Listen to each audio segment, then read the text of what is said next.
आदमी पार्टी भी अब बिल्कुल बीजेपी और कांग्रेस की तरह हो गई है। Religious politics, blame game, corruption, media control. पिछले कुछ सालों में जैसे ये ऑर्गेनाइजेशन चली है या जैसे इसको चलाया गया है, ये इसके पास्ट को झुठला देता है, प्रेजेंट को कमजोर कर देता है और फ्यूचर को uncertain. Let me explain, and अगर आप मुझसे अग्री करते हो तो give me a thumbs up and share the video. और अगर मेरी बातें बकवास लगे, आप डिसएग्री करते हो तो कमेंट सेक्शन खुला है। मैं बोल रहा हूँ आम आदमी पार्टी का वोट शेयर कम होगा, इन्हें कम सीट मिलेगी। हालांकि इलेक्शन का जो सबसे बड़ा मुद्दा है फ्रीबी, रेवड़ी, मैं इस पे इनको सपोर्ट करता हूँ, पर फिर भी बोल रहा हूँ कि इनको कम सीट्स मिलेंगी। 2 मिनट दो, समझ जाओगे। अगर आप उनके विरोध में, आप उनके सपोर्टर हो या आप उनके एक पार्टी मेंबर हो, ध्यान से सुनना, ये वीडियो आम आदमी पार्टी का एक तरह से रिपोर्ट कार्ड है। ऐसे ही एक बीजेपी का रिपोर्ट कार्ड भी हम बना चुके हैं, तो वो वाली वीडियो आप यहाँ क्लिक करके देख सकते हो। देखो, आम आदमी पार्टी की आज की दशा समझने से पहले थोड़ी सी इनकी हिस्ट्री समझ लेते हैं। जब ये पार्टी गठित हुई थी, पहली बार पावर में आई थी, वो टाइम था 2012-13 का। पूरे देश भर में एक चेंज की लहर थी। कांग्रेस की यूपीए 2 की सरकार अपने एंड गेम में थी, करप्शन चार्जेस से घिरी हुई थी, पब्लिक को उतना ट्रस्ट नहीं था, सारे डिसीजन कुछ चंद लोग ले रहे थे। रेस कोर्स, रोड, वो अर्नब कहता ना, लटियंस मीडिया, सारी बातें ऊपरी लेवल पे हो रही थी। और बेसिकली उस टाइम पे हो ये रहा था कि एलिटिज्म पॉलिटिक्स का दौर जा रहा था। लोगों को चाहिए था एक अप्रोचेबल पार्टी, एक अप्रोचेबल नेता। जो नरेंद्र मोदी का राइज हुआ था, उनकी भी यही इमेज बेची गई थी कि भाई जमीन से जुड़ा हुआ नेता है, चाय बेचता था। सेंटर में आए थे मोदी जी और दिल्ली में आए थे ये आम आदमी, on the back of India against corruption का मूवमेंट। आज का जो व्यक्ति अपने लेट 20s, 30s, 40s में, उस टाइम पे बिल्कुल ये कहते ना, एक चेंज की लहर दिख रही थी। क्योंकि जहां जगह जगह करप्शन फैला था, ये लोग आए, बोले लोकपाल बिल लाएंगे, करप्शन हटाएंगे, जन आंदोलन करेंगे। अन्ना हजारे, प्रशांत भूषण, कुमार विश्वास, अरविंद केजरीवाल, योगेंद्र यादव, ये रिवॉल्यूशनरीज माने गए थे, पढ़े लिखे थे, जमीन से जुड़े थे। इन प्रोटेस्टर्स से आम आदमी रिलेट करता था और इसी चेंज को सिंबलाइज करने के लिए बनी थी आम आदमी पार्टी, जिनकी कोर आइडियोलॉजी थी दैट दे आर डिफरेंट। इन लोगों ने आते ही साथ एक लिस्ट निकाली कि ये नेता हैं, ये जो भ्रष्ट हैं, और हम भ्रष्टाचारियों के खिलाफ जाएंगे। मैंने कुछ लिस्ट बनाई थी, देश के बेईमानों की लिस्ट बनाई थी। नितिन गडकरी, चिदम्बरम साहब, येडियुरप्पा, मायावती, मुलायम सिंह यादव, प्रफुल्ल पटेल, HD कुमारस्वामी, श्री प्रकाश जायसवाल कोयला घोटाले वाले, जगन मोहन रेड्डी, अनुराग ठाकुर, कपिल सिब्बल, कमलनाथ, नवीन जिंदल, शरद पवार अगर वो लड़ेंगे तो। लोकपाल बिल लाएंगे, आम आदमी की तरह रहेंगे, आम आदमी की तरह सरकार चलाएंगे। और फिर जब ये 2015 में पहली बार इलेक्ट हुए, क्रेडिट वेयर ड्यू, इन्होंने अपने पहले टर्म में बेहतरीन काम किया। एक डेवलपिंग नेशन के जो कोर बेसिक मुद्दे थे, गवर्नेंस, एजुकेशन, हेल्थ केयर, इस पे बहुत बढ़िया काम किया। 2015 में सरकार बनी थी हमारी, 24 घंटे बिजली आती है दिल्ली में, 200 यूनिट तक बिजली फ्री है। बड़ी मुश्किल से मैंने, मनीष सिसोदिया जी ने दिल्ली के स्कूल ठीक करे हैं। आपका मैंने पानी मुफ्त कर दिया। मोहल्ला क्लिनिक का कॉन्सेप्ट लेके आए, सरकारी स्कूल अच्छे कर दिए, बिजली पर राहत दे दी। और जब ये लोग ये सब कर रहे थे तो पूरे देश की निगाहें दिल्ली पे थी कि एक ऐसी पार्टी है जो कुछ अलग काम कर रही है। एजुकेशन पे बात करती है, स्कूल सुधारती है, हेल्थ केयर पे बात करती है, अस्पताल का काम करती है, लोगों को बिजली पानी फ्री देती है, कुछ अलग हो रहा है। हालांकि एक डाउनसाइड ये था कि जो पार्टी के लीडर्स थे वो धीरे धीरे कटते जा रहे थे, पर क्योंकि ये सारे काम हो रहे थे तो पब्लिक ने इतना ध्यान नहीं दिया। अब चूंकि आम आदमी पार्टी एक एक्सीडेंटल पार्टी थी, आनन फानन में बनाई गई पॉलिटिकल ऑर्गेनाइजेशन थी, तो एक समस्या ये थी कि इनकी विचारधारा क्या है ये किसी को नहीं पता था। अपने इस सेक्युलर देश का जो सबसे सेंसिटिव मुद्दा है धर्म, रिलीजन, उस पर आम आदमी पार्टी का क्या स्टैंड है, ना किसी ने पूछा, ना इन्होंने बताया। कश्मीर पर इनका क्या स्टैंड है, इन्होंने बोला know stand, that is only attention. Citizenship बहुत बड़ा इशू है, सरकार कैसे चलाएंगे आप? बढ़िया सरकार चलाएंगे, अच्छे सरकार चलाएंगे, बहुत तेज सरकार चलाएंगे, मजेदार सरकार चलाएंगे। चलो आम आदमी पार्टी का एक बार डायग्नोसिस करते हैं। What makes a political party great और बैड और वर्स्ट? पहला है पार्टी लीडरशिप। अब हुआ क्या कि पहली टर्म में जीतने के बाद केजरीवाल आगे नहीं आए, बाकी सब पीछे चले गए। योगेंद्र यादव, प्रशांत भूषण, कुमार विश्वास जो मेन लीडर थे, या तो उन्होंने पार्टी छोड़ दी या उनको पार्टी से निकाल दिया गया। जो पार्टी आइडियलिज्म के लिए बनी थी वो आइडियलिज्म के लिए ही छोड़े जाने लगी। नहीं, मेरे सामने तो हो रही थी, मैंने बता दिया कि दोनों चोट्टा बना मत करो, तो उन्होंने कहा कि तू निकल ले यहाँ से, मैं निकल लिया।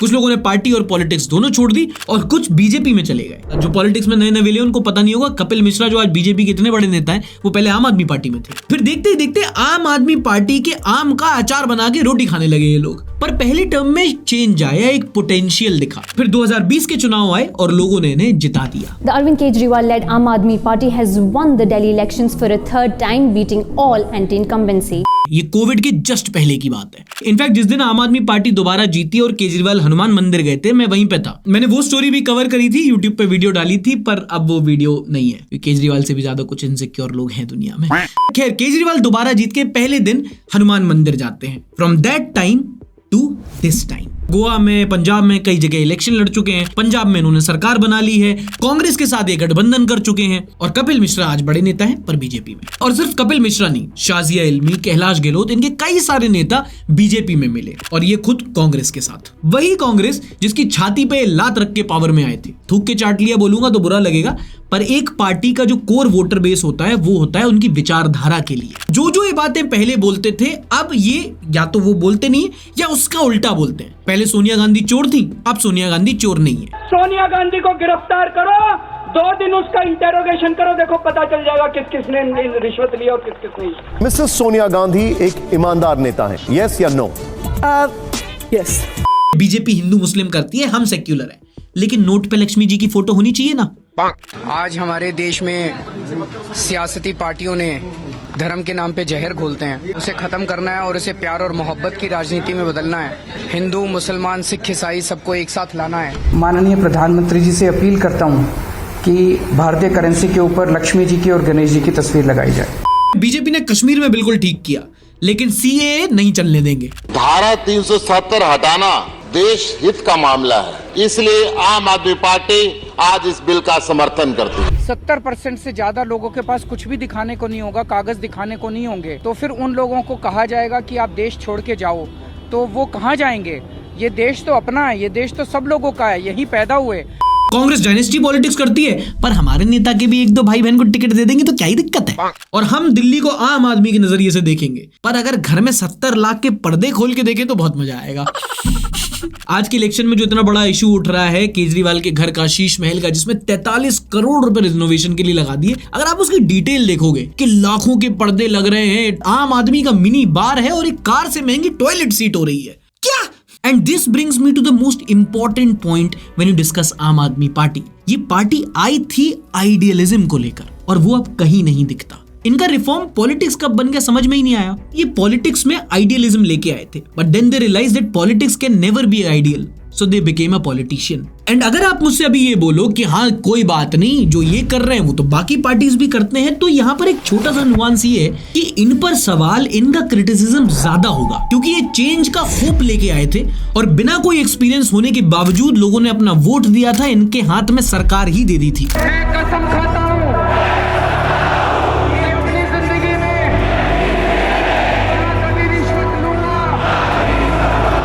और ना कभी रिश्वत दूंगा।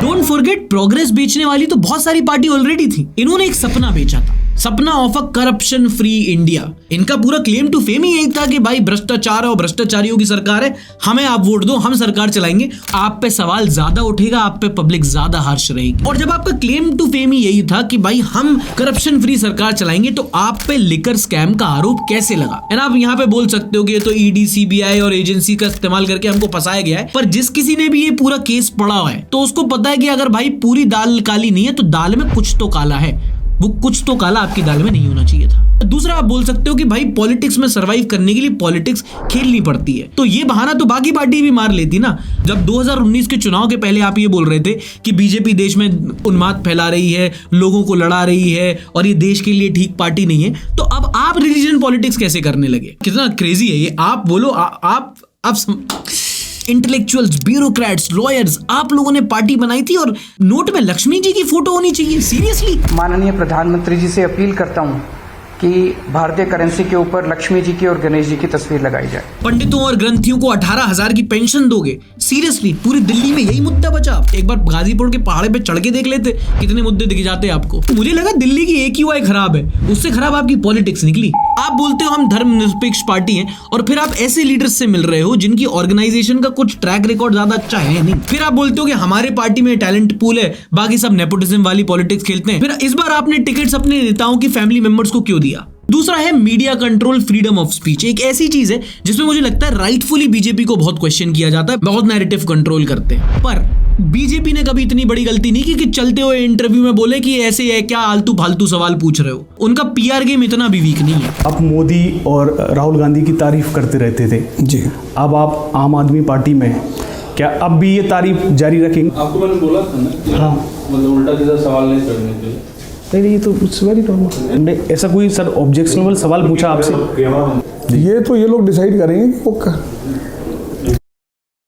और ये मेरा पर्सनल ओपिनियन नहीं है, मैं दिल्ली के लोगों से बात करके बता रहा हूँ, बहुत ज्यादा खफा हैं आपके फेल्ड प्रोमिसेस से। आपने 2019 में डंकी की चोट पे कहा था कि अगली बार मुझे वोट मत देना अगर मैं यमुना साफ ना कर पाऊं, अगर मैं हवा साफ ना कर पाऊं, दिल्ली के रोड को पता नहीं क्या यूरोप यूएस जैसा बना दूं। मैंने कहा अगले चुनाव में मैं खुद डुबकी लगाऊंगा यमुना के अंदर, आप सब लोगों को साफ पानी में डुबकी लगवा दूंगा, नहीं तो वोट मत देना मेरे को। 2024 के पहले आप इतनी आसानी से कैसे एक्सेप्ट कर ले और कि अभी तो नहीं हो पाया, फिर 5 साल का टाइम दे दो। मैंने पिछले चुनाव में 3 वादे किए थे। मैंने कहा था मैं यमुना साफ कर दूंगा, साफ पानी आएगा, दिल्ली की सड़कों को हम बिल्कुल यूरोपियन अंदाज में शानदार सड़कें बना देंगे। मैं ये तीनों काम नहीं कर पाया इन 5 साल के अंदर। एक मौका और दीजिए, अगले 5 साल के अंदर इसको मैं जरूर कर दूंगा। तो ये तो बीजेपी भी करती है कि भाई 70 साल उन्होंने खराब किया, हमें थोड़ा टाइम और दे दो। भाई पॉइंट इज डिफरेंस कहां रह गया?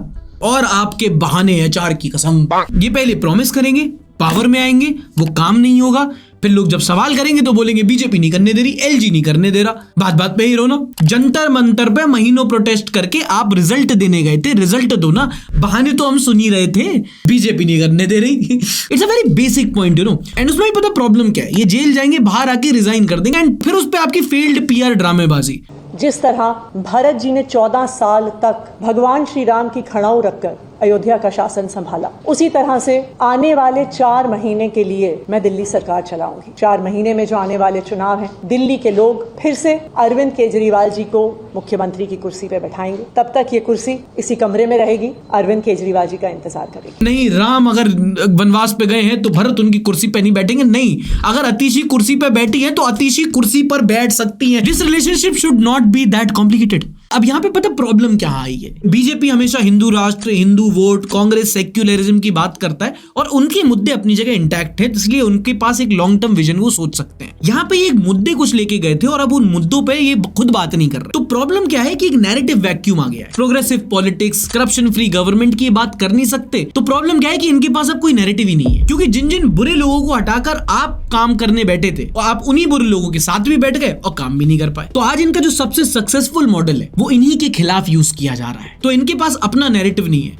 तो ये बीजेपी के नैरेटिव में इनको प्ले करना पड़ रहा है। इनका जो आज सबसे सक्सेसफुल मॉडल है, which is basically social schemes के भाई बिजली फ्री देंगे, पानी फ्री देंगे, जिसको बीजेपी ने रेवड़ी बोला, ये खुद भी उसको रेवड़ी कह के ही डिफेंड कर रहे हैं। ये रेवड़ी कल्चर देश के विकास के लिए बहुत घातक है। बताता हूँ आपको फ्री की रेवड़ी क्या होती है और मैं बताता हूँ आपको इस देश में फ्री की रेवड़ी कौन बांट रहा है। कितना भी आप पीआर कर लो, आप अपनी ही सोशल स्कीम्स को फ्री भी और रेवड़ी कह के डिफेंड नहीं कर पाओगे। वो नैरेटिव बीजेपी का है and here is where I support this. अगर आप सोच के देखो तो clean water, free electricity, free education, in fact एक आइडियल डेमोक्रेसी में तो फ्री हेल्थ केयर भी होना चाहिए। और सिर्फ ये नहीं, कई सारी पार्टीज कई सारे स्टेट्स में कर रही हैं, वो भी अपने स्टेट्स में ये सोशल स्कीम करके लोगों को ये डायरेक्ट बेनिफिट्स दे रही हैं, लेकिन फ्री भी कह के यही ट्रोल होते हैं। और ये तो वो प्रॉब्लम है जो सबको दिख रही है। एक पार्टी कितनी मजबूत है वो डायरेक्टली कोरिलेट करते हैं कि उसका लीडरशिप कितना मजबूत है, उसके फ्यूचर लीडर्स कौन से हैं, कौन से ऐसे लीडर्स हैं, कौन से ऐसे पॉलिटिशियन हैं जिन्हें वो आगे चल के अपना बड़ा नेता देख रहे हैं। बीजेपी में आप अन्ना मलाई देख सकते हो, साउथ में ज्योतिरादित्य सिंधिया देख सकते हो, आप कांग्रेस में आप सचिन पायलट को देख सकते हो। इनके में आप किसको देख रहे हो?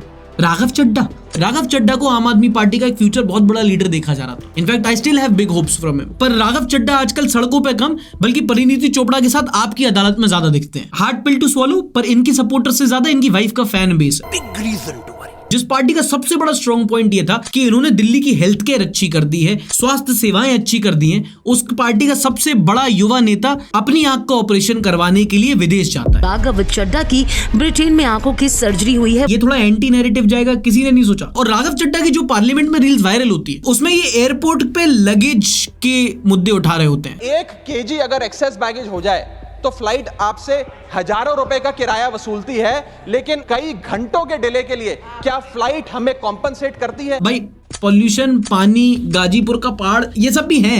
Kejriwal has certainly lost his aura, he has lost this आम ईमानदार आदमी की image was what kept Kejriwal strong। अब ये ऑनेस्ट हैं या करप्ट हैं उसके लिए कोई दूसरी वीडियो देख लो, this video is not about that. पर सच्चाई यही है कि अगर आप संजय सिंह, मनीष सिसोदिया ऐसे कुछ चंद नामों को छोड़ दो तो आम आदमी पार्टी के ज्यादातर लीडर या तो पार्टी छोड़ चुके हैं या बीजेपी ज्वाइन कर चुके हैं या खुद आम आदमी पार्टी के सबसे बड़े ऑपोजिशन। फिर दूसरे एक युवा नेता थी स्वाति मालीवाल, उनका साथ जो केस हुआ वो तो सबने ही सुना था, कितना बड़ा इनके लिए बैड पीआर था। मैंने पहली बार ऐसा देखा है कि किसी पार्टी की राज्यसभा एमपी गली गली जाकर अपनी ही पार्टी को एक्सपोज करती घूम रही है। सड़क देखिए जरा, लंदन बन गया जी, पेरिस बन गया जी, ये है लंदन और पेरिस। ये सड़कें ठीक अपनी कॉन्स्टिट्यूएंसी की, अपने एरिया की सड़क नहीं ठीक कर सकती, पूरे दिल्ली की सड़कें ठीक करने चली हैं।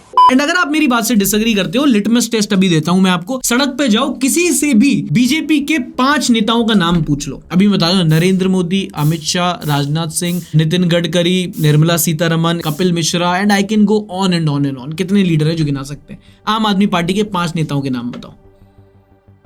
आई वेट। अरविंद केजरीवाल, आतिशी, मनीष सिसोदिया, संजय सिंह, कपिल मिश्रा, नहीं साजियल में नहीं। ये देखो, ये वीडियो बिल्कुल भी स्पॉन्सर्ड नहीं है, बीजेपी वाले देख रहे हो तो कर सकते हो। देखो अब देखो, कोई लाइक करे ना करे, मुझे 3 पार्टीज के लाइक चाहिए। पहले तो बीजेपी कांग्रेस वाले, तुम लोग का काम फ्री में किया है मैंने यहाँ पे। एंड तीसरा, आम आदमी पार्टी के अगर आप सपोर्टर हो, अगर आप जेन्युइनली चाहते हो कि between this duopoly of Congress and BJP एक तीसरी बड़ी पार्टी उभर के आए, जो मैं भी चाहता हूं, तो आप इस वीडियो को अपनी पार्टी का एक ऑनेस्ट कंस्ट्रक्टिव क्रिटिसिज्म के तौर पे लो। अगर आप मेरे किसी पॉइंट से डिसएग्री करते हो तो मुझे कमेंट सेक्शन में बताना, बट अगर अग्री करते हो तो भी जरूर बताना, क्योंकि बहुत हाई होप्स के साथ हमने इस पार्टी को बनाया, पावर में लाया, और वो क्या कहते हैं जो लड़की बार बार हो जाती है तुमसे, हाँ वो डिसअपॉइंट। ऐसे ही हमने एक बीजेपी का भी रिपोर्ट कार्ड बनाया है, आप यहाँ क्लिक करके देख सकते हैं। और अगर कांग्रेस की भी ऐसी एक वीडियो चाहिए तो कमेंट सेक्शन में जरूर बताना। मिलूंगा नेक्स्ट वीडियो में।